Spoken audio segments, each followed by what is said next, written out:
Вие сте албанец. Да. Постои ли разлика помеѓу вас кој албанец у Тетово, албанец во Призрен и албанец во Тирана? Никаква. Никаква, така? Да. И јас тоа го респектирам. Јас тоа го почитувам.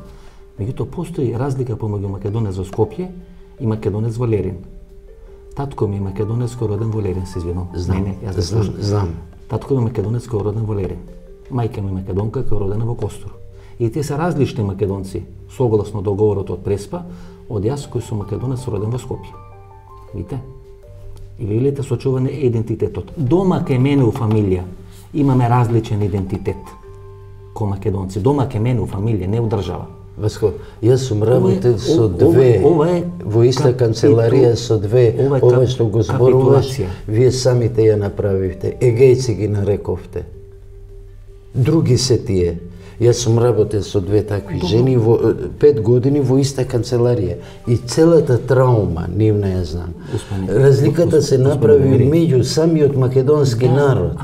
Тие ги сватија туѓи. Имате тоски, геги, епирци и никој, ама не се извинувам.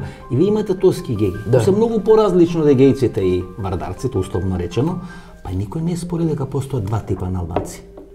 Никој не спори дека албанската нација има еден идентитет од оваа страна, друг од таа страна на границата.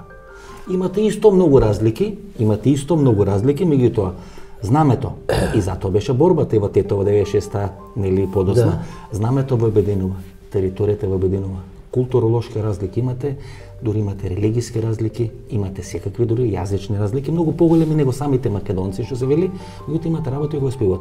И никој тоа не го негре, колку сте вие сензитивни и чувствителни на тоа прашање, а толку лесно, кога станува збор за македонците, делите рецепти, велите не дадам рецепт. Јас само кажувам моје мислење и мислам дека за 5-10 години ова ќе биде најсреќното решение македонскиот народ, сега за народот. Дека за прв пат се здобива со стабилна држава.